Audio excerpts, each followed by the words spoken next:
Kung Lao isn't the name most people throw out when asked who their #1 Mortal Kombat character is. Character because he's like not the one you think about like, oh, I love Mortal Kombat Kung Lao. But it was for me, and that's what makes this video so painful. In the early days, he had presence, a cowboy Shaolin monk defined by a sharp silhouette and a shadow-covered face. His hat, an homage to Oddjob from Goldfinger, wasn't just a weapon, it was the core of his identity. But now, he looks like a complete nerd, forever trapped in Liu Kang's shadow. For casual players, character design is everything in a fighting game. That's why Tekken has always had the edge over Virtua Fighter. Tekken characters are crafted with layered silhouettes and visual storytelling in mind. You can tell who they are at a glance, not just from their fighting styles, but from their posture, color palette, costume, and even the shape language baked into their designs. Jeans pants alone have more identity than the entire cast of Virtua Fighter. We have always felt like it prioritized gameplay depth over visual personality. The costumes are bland, the silhouettes are forgettable, and the designs have no visual punch. They look like placeholder models before customization. And I really hope VF6 finally brings them to even ground, and maybe not just taken out of its lazy-ass Season 2 mindset while we're at it.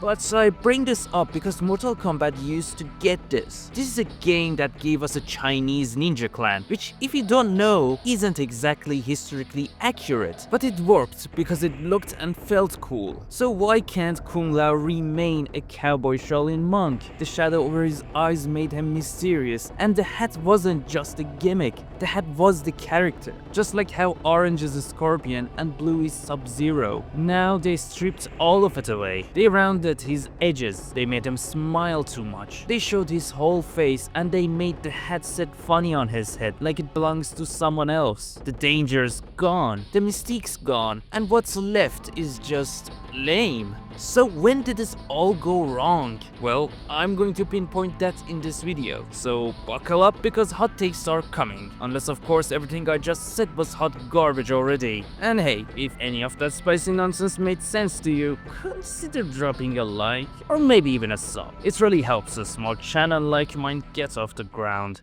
Mortal Kombat 2. This is the debut of Kung Lao. Conceptually, he's introduced as Liu Kang's fellow Shaolin monk, clearly positioned as a secondary figure, but not insignificant. And that idea is already reflected in his color palette. He wears mostly black with deep blue pants, contrasting Liu Kang's warmer tones. The black gives the sense that he stands in Liu Kang's shadow, while the blue shows a calmer, more disciplined side. If you look closely, you'll also see a splash of red on his chest, a Chinese character meaning war. Maybe it hints at jealousy towards Liu Kang because of the color, or maybe I'm just entering conspiracy theory mode. But that's how it was back in the day. The characters had lore, sure, but the real magic was in imagining who they were just by looking at them. The designs had to pull the entire weight of the storytelling. That's why so many of them went so hard. Silhouette-wise, he's instantly readable thanks to the razor-sharp horizontal line his hat cuts across the top of the frame. It gives him a unique profile, but the rest of him is very reserved, just a guy in standard martial arts gear, and that works. The simplicity keeps the focus on the hat, which is the anchor of the entire design. Remove the hat and he loses most of his visual identity, which funnily enough is exactly what starts to happen in the later games. His face is obscured by shadow, giving him a cold, unreadable demeanor. It contrasts effectively with Liu Kang's more expressive appearance. Without this stoic edge, he probably wouldn't have stood at all. His stance, however, lacks impact. It feels a little stiff. His arms are held too close to his body and it doesn't create an iconic shape. It looks cautious, unsure. It also kinda looks like an awkward dance move you bust out at a party and instantly regret it. It's a small missed opportunity in an otherwise strong debut. Still, this is Kung Lao. MK2 laid a strong foundation for the character. He's a walking hat with arms and legs, and without it, he would just be Liu Kang's sidekick. I just don't know why his character select portrait looks like a homeless old man. Mortal Kombat 3, also UMK3 and Trilogy. This game redesigns a lot of characters and was infamous for removing the traditional color swap ninjas in its first iteration. But what about Kung Lao? His color palette changed to his yellow alt from MK2. Personally, not my favorite. It feels louder and not in a good way, but it does match his more aggressive redesign. The black is reduced and he shows more skin, almost like he's stepping out of Liu Kang's shadow. His pants are now separate from the top, and that shift plus the yellow dials back the calm monk vibe a bit, and swapping his cloth wristbands for iron ones pushes that even further. Red takes a bigger role now. In addition to the war character on his chest, he's got a red belt too. His hat is wider and tilted slightly forward, giving him a sharper, more intimidating look. His long hair is more visible, but not his face. The mystery is still intact. His silhouette is full of tilted angles and sharper edges. He looks dangerous. He throws his hat sideways instead of straight on, and it would remain like that for a while. This is where the monk cowboy energy really took from. It feels like they wanted him to appear closer to Liu Kang visually, not just as a contrast, but as a parallel, by removing layers and shifting his palette toward warmer tones. But they didn't do it in a way that made him feel lesser. He's still his own thing. The hat is still the star. The mystique is still intact. So this is Kung Lao again. I just think his alternate colors look way cooler. Mortal Kombat Gold. Some say this is the worst mainline MK game ever made, and honestly, I'm not gonna argue with that. Besides the terrible transition to 3D, it features some of the most forgettable fighting game characters ever created. Kung Lao wasn't even in the original release, he only showed up in the Dreamcast version, and his appearance here is more a carryover from MK3 than a reimagining. The adjustments are minimal. His hair is slightly longer, some fabric details are removed, and the hat is broader. There's no shadow obscuring his face anymore, but the hat still provides occasional cover. Weirdly enough, I think he's one of the better looking characters in this game's jump to 3D, probably because they played it safe and just stuck with the old design. So yeah, this is technically still Kung Lao, but it's hard to give Gold credit for the character. It didn't build him, it borrowed him. And don't even get me started on the alternate colors. They're trash. Mortal Kombat's Deadly Alliance.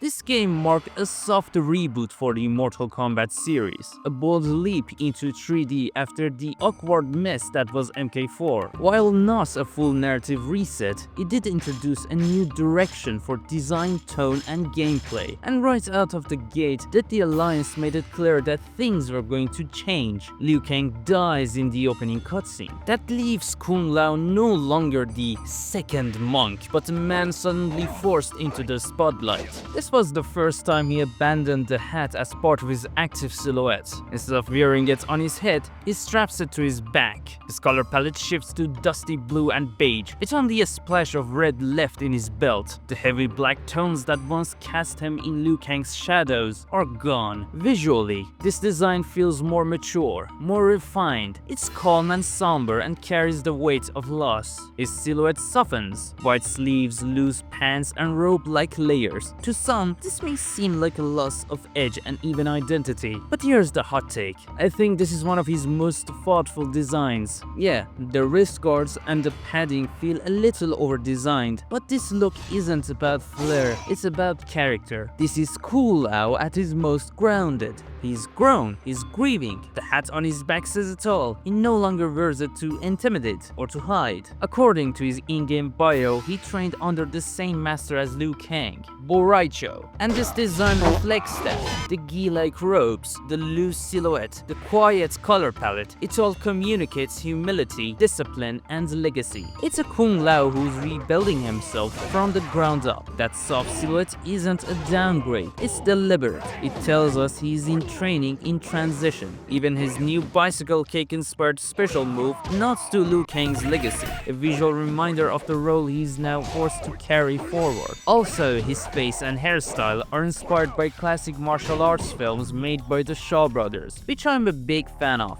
I'll come back to this version later, because it's a perfect reference point for comparing the NRS era designs. This is what the modern devs don't seem to understand anymore. Back then, the story came from the characters. Their designs carried the weight of the story. In the NRS era, it feels like the total opposite. The plot dictates how everyone should look, whether it fits or not. The visual storytelling gets lost in transition. This is what a redesign should be. A total shift, bold and purposeful, a rework that means something, not just a new skin, but an evolution of the character. But if he didn't vibe with the monk with no hat, the dev still gave you a fallback, a more classic redesign. It would even become his default look in Armageddon. This design is Kung Lao after his training. The sharpness in his silhouette is back. Turquoise pants, a dark green vest, red belt, and golden armbands. It's definitely louder. His hat is back on his head, and with it comes the return of that iconic shadow across his face. The war kanji now sits proudly on his back in gold. It's a bit over-designed, especially with all the arm and wrist accessories, but it has presence. He doesn't look like a humble monk anymore. He looks like a grandmaster. I don't know why his hair suddenly turned brown. It was black in his default, and the hat looks like a fedora sometimes, especially now that the chin strap is gone. But the overall cowboy monk energy is still there. This is also Kung Lao. Both designs work in their own ways. It felt like the devs respected his identity while trying something fresh. But how long could that balance last? Mortal Kombat, Shaolin Monks.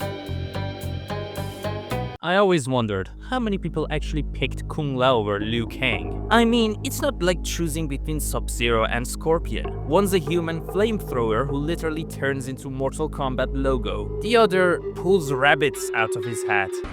Shaolin Monks is objectively the best Mortal Kombat game ever made. You're free to have your own wrong opinion, I won't judge, but seriously, how could it not be? Developed by the team behind God of War, it captured the energy of Mortal Kombat's fighting roots, but reimagined them through an action-adventure format. It offered a story mode that, for once, didn't exclusively revolve around Liu Kang, and it was fully co-op, a rarity nowadays. But what stands out most to me is the key art. Sure, his in-game model doesn't quite match it, but this is without exaggeration one of the best visual interpretations of Kung Lao. The hat is tilted, his expression is serious. The shadow falls across his face just enough to maintain mystique. His stance reads as confident and ready, while the silhouette is sharp and clear. The design pulls in MK2's color palette, adds the layering and refinements from Deadly Alliance's alternate costume, and stops right before becoming over-designed. It even brings back the hat strap.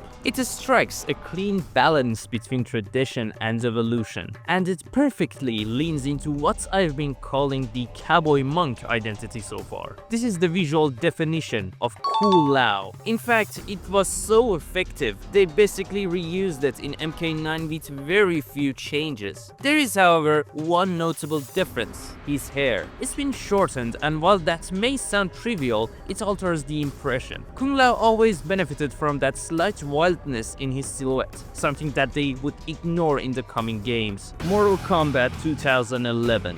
This one's complicated for me. On the surface, it's a win. Easily the best story mode in the series. A great roster. And if you had the superior console, you even got to play as Kratos. But beneath that polish, it's also where Kung Lao begins to lose his footing. At first glance, his design seems like a natural continuation of Shaolin Monks. The outfit remains effective and even refined to perfection. The color palette is still sharp, the silhouette is intact, but the detail that once defined him began to erode. The shadow across his face is gone, removing the sense of mystery that made the character feel distant and composed. His hair is even cut shorter, a small change, but one that shifts the visual balance significantly. The hat is no longer angled or worn with presence. It sits flat and neutral, and once again the strap is gone. These may seem minor, but collectively they flatten the identity that had been carefully built up until now. All of them makes him feel like a guy who just stole Kung Lao's hat and tried to cosplay him. The worst part is how this all clashes with what the game wants him to be. This version of Kung Lao has some of the most brutal fatalities in the game, but he lacks the visual language to support that aggression. His role in the story isn't helping either. He's forgettable. His death is supposed to hit hard, but it doesn't, because nothing about him feels serious or threatening anymore. And his naive and arrogant demeanor in the story makes him even more lame. The alternate costume doesn't improve much either. It uses the same palette with a less effective outfit,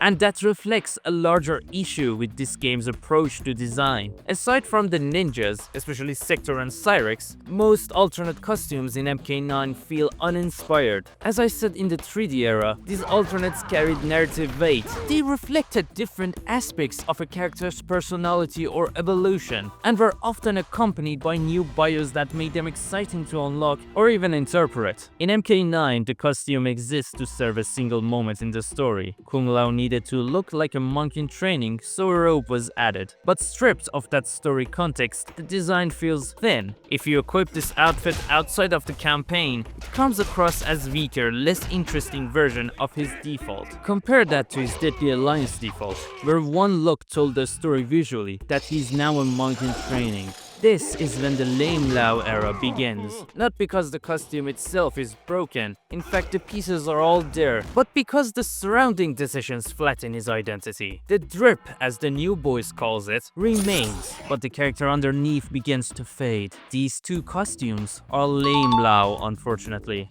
Mortal Kombat X. From a gameplay standpoint, MKX may be the most enjoyable entry in the series. It introduced a variation system, added a solid guest character lineup, and delivered a combat that felt fluid, fast-paced, and deeply responsive, even if not particularly balanced. Now for my second hot take. The plot sucks. Wait, that wasn't a hot take. Okay, here goes. Visually, the game marked a shift in tone and design direction that I hate. This was the first game where the aesthetic design began to lean heavily on texture work and surface detail. Most characters are defined by a single visual motif that gets repeated excessively. Sub-Zero and Scorpion are Beltmen. Reptile is Boneman. Kung Lao, while not quite as mishandled, is still caught in that same over-designed problem. His default costume takes an older version of the character and gives him a rougher edge. Conceptually, its sound is meant to be wiser, more battle-worn, and more restrained. And some of that does come through. The silhouette is still sharp, and the facial hair surprisingly suits him. His pose, body language, and overall stance communicate confidence and clarity, until you see him in action. Remember when I said the tilted forward hat felt dangerous? How do you think the opposite of that feel? Let's start the cons. There are flaws in the execution. The leather texture, particularly the brown shoulder guards, feel unnatural and clash with the rest of his look. The color palette is muted, which could have enhanced the aging warrior tone, but this game's broader commitment to desaturated hues undermines that. Basically, every character in this game is devoid of color, so the muted tones don't feel intentional. The concept art of this outfit does look better personality-wise. The face shadows are there, and his features appear far more rugged. While his default is still one of the better designs in MKX, that's more a comment on the overall visual quality of the cast than a testament to his own design's strength. Not so cool Lao might be the fairest way to describe him here. His revenant form, like many in the game, lacks identity. The concept of Kung Lao being resurrected should open visual possibilities, but what we get is a grey, veiny version of the character with chaotic armor texture and no clear visual hierarchy. His chest piece is difficult to read, patterns and materials clash, and while the silhouette remains effective, the costume feels like a rough sketch brought to life before refinement. In the 3D era, we saw zombie Liu Kang, whose grotesque, broken design was disgusting and unique. I loved it. These revenant forms made by Quan Chi don't hold a candle to that. What's more disappointing is what's missing. Concept art shows a version with a mask, something that could have introduced a new version of Kung Lao, but it didn't make it into the final model. His classic MK3 outfit returns, but lacks presence. The long hair is a good touch, but the face model was clearly designed with the beard in mind. He looks off. Like most of the classic costumes in MKX, it feels like an afterthought. The Gacho variation interestingly leans into his cowboy monk identity in a more literal way. It's a novelty costume, but visually more cohesive than many others. The earthly browns actually work better here than in his main design. Lastly, the tournament outfit has a strong foundation, simpler, cleaner, and more readable. But it still suffers from MKX's visual clutter issue. The rings attached to his belt, legs, and chest serve no narrative or symbolic function. And somehow, despite all that excess, they didn't bring back the one thing that actually mattered: the strap. The old man look might have worked better with this costume. Mortal Kombat X is another loss for Kung Lao. Kind of. Not because the concepts are inherently bad, in fact many ideas had potential, but because the execution falls short. He's not as misused as in MK9, but the lack of visual clarity and the over-reliance on texture over form make this yet another step away from the character he used to be. That's why Kung Lao in MKX is a 5 out of 10. Oh wait, wrong video. But speaking of ratings, Mortal Kombat 11. This is the point where Kung Lao truly dips below average. Looking at this version of the character, it's difficult not to see an egg with a hat. Kung Lao used to embody that monk cowboy persona. Now he's been reduced to a bald figure, weighted down by a clumsy hat sitting awkwardly like a big pile of poop on his head. To be fair, some things still work. His stance and animation quality are among the best he's had so far. His posture once again tilts the head down slightly, properly showcasing the blade edge of the hat toward his opponent. The strap is also kinda back, but that's about where the positives end. I never actually owned MK11. I only played it occasionally at a friend's house. Even from that limited experience, it was obvious that the game had fully embraced a live service model, where MKX had already started leaning into monetization schemes, easy fatalities, unlock shortcuts. MK11 pushed it even further. Skins, rotating inventories, artificially delayed unlocks, every element seemed designed around engagement metrics instead of creative vision. And when it came to gameplay, MK11 felt like a downgrade. NRS had innovated successfully with MK9's X-ray system and MKX's character variations, but here they diluted those ideas. At launch, characters were restricted to just 2 competitive variations. X-ray moves were now split across 2 separate meters. Who was this actually supposed to appeal to? For a casual player like me, someone who mainly enjoys single-player or local versus matches, there was no compelling reason to buy it. I could just watch the full story online, and that's exactly what I did. So everything I'm criticizing here comes from direct footage and observation, not hands-on ownership. Now, moving back to the design side, the costumes in MK11 are some of the most incoherent and overworked in the franchise. Even supposedly simple classic costumes are drowned under layers of unnecessary textures. Take Scorpion for instance. His classic look should have been clean, iconic, even striking. Instead, it's buried under random seam lines, glossy patches, and over-detailed stitching. This cluttered, overlayered approach plagues the entire roster. Where MK9 captured the simplicity of the original designs, MK11 seems terrified of leaving any surface plain. And Kung Lao suffers from this more than most. First off, this is the weakest, most sidekick-like version of him yet. He's been reduced to a background character with almost no independent presence. Visually, things are just as disappointing. The primary problem is the silhouette. The old sharpness and defined flow of his outfit have been replaced by stiff rubbery textures layered on top of each other. His main outfit looks strangely heavy and immobile. It reminds me of Spawns from Kid Icarus. The robes don't behave like fabric anymore. Notice how rigid they sit against the body, barely moving naturally. Or still, there are multiple versions of the same basic robe model, none of them particularly memorable or special. His Revenant skin is even more egregious. It's dominated by random angular designs and visual noise, swirling patterns that add nothing meaningful. Some versions don't even have chest armor, making them feel hastily stitched together. Then there's the Chronica themed skin. That looks hideous on every character it touches. His MK3 classic outfit should have been a redemption. On first glance, it even looks promising, but once again the rubbery material finish ruins it. Instead of fabric or light leather, it looks like a cosplay-grade rubber. And then there's the robe with the cut-off design near the bottom. The less said about that, the better. It looks unfinished. The entire philosophy behind MK11's costume seems rooted in quantity over quality. More layers, more color schemes, more unlockables, but all lacking focus, cohesion, and strong silhouettes. For the first time, I found myself analyzing not just the costume shapes, but the actual texture work, because the textures were that distracting. The so-called customization system is arguably even worse. Rather than allowing meaningful personalization, MK11's gear system usually changes the least important parts of a character's appearance. Shang Tsung's scrolls, which are basically papers dangling from his belt, are a perfect example of how little impact these customizations actually have. Kung Lao's gear is slightly better. At least 2 of his 3 customization parts somewhat matter to his design, but most of his gear options are bland, uninspired, or visually incoherent. More filler added to a system that rewards quantity, not quality. MK11 is the most commercially successful Mortal Kombat to date. I know criticizing it is a bit controversial, but to me, even without owning it, it was a clear sign that the franchise was sitting on thin ice. I had an overwhelming sense that the game wasn't made for casual players like me.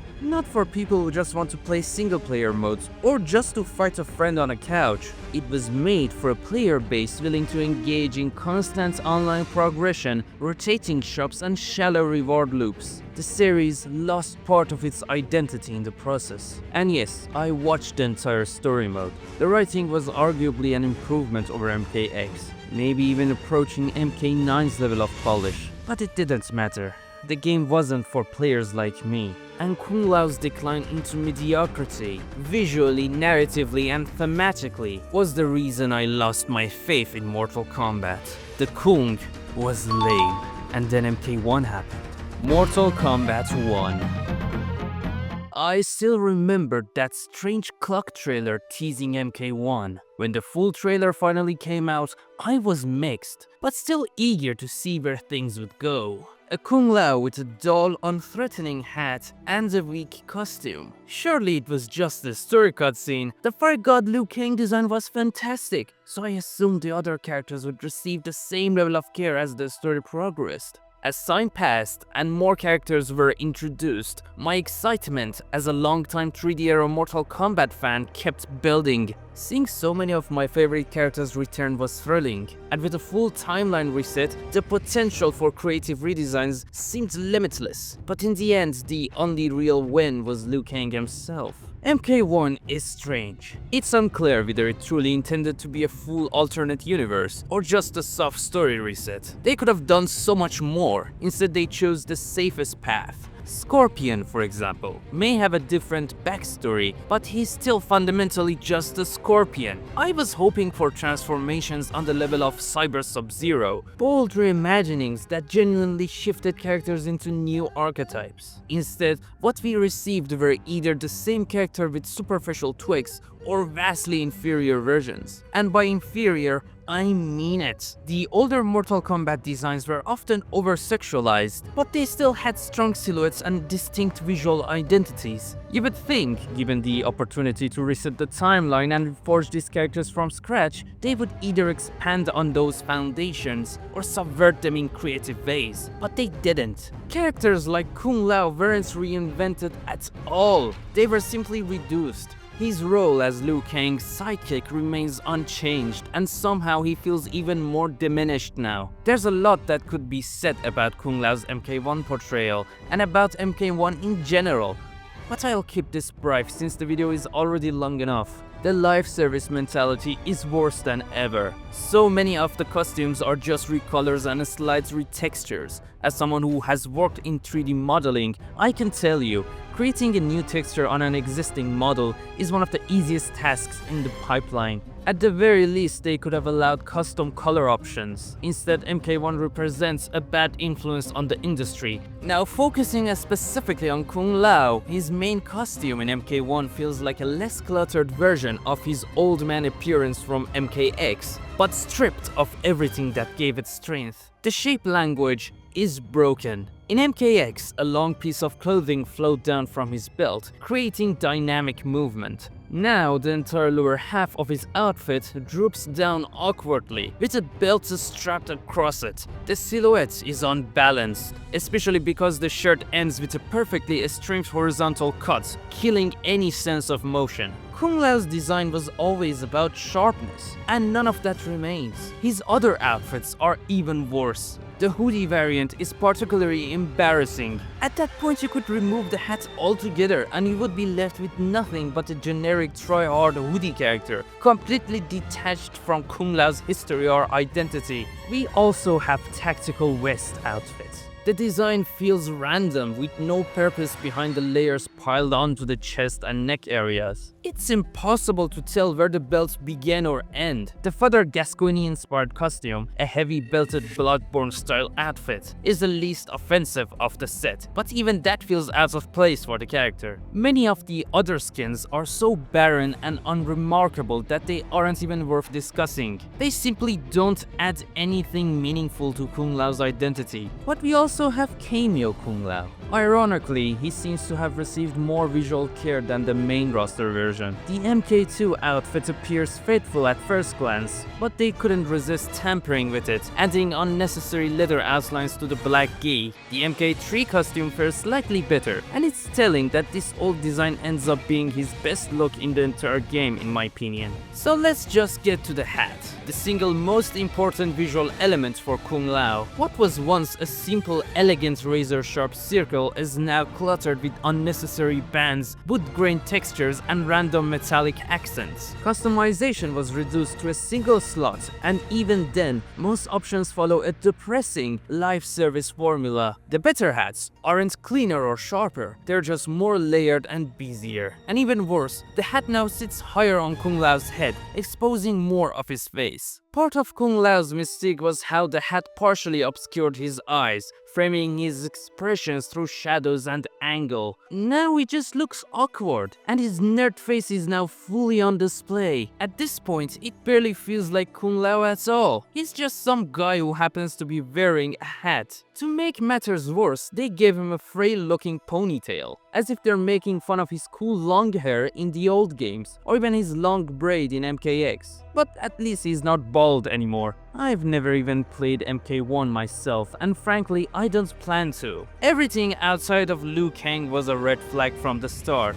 The most creative, interesting character ideas were reserved for short cameos in the story mode, while the main roster consisted of either minor variations or complete disasters. The characters who actually felt like they belonged to an alternate timeline weren't even playable. I know it would be too bold for NRS to make them part of the roster, but even one would have made a difference. Instead, they played it safe, and the result speaks for themselves. Worst of all, they managed to make Kung Lao even more of a second stringer than ever before, in a universe supposedly built to give him a new beginning. The bottom line is simple. MK1 gives us the lamest version of Kung Lao in franchise history. If Mortal Kombat ever has a future, I can only hope they rediscover what made characters like Kung Lao memorable in the first place. But honestly, I don't know if I care anymore. Seeing my all-time favorite characters return in their worst forms hasn't just made me lose faith in Mortal Kombat. It made me lose faith in myself for ever believing in it. At this point, if NRS announced Injustice 3 tomorrow, I'd probably be more excited for that. A sentence I never thought I would ever say. Boy oh boy, this was my third video. If you stayed through the end and enjoyed it, please consider leaving a like and subscribing. I'd really love to finally break 100 views and grow a little. My name is Puri and I'm still figuring out how to end these properly.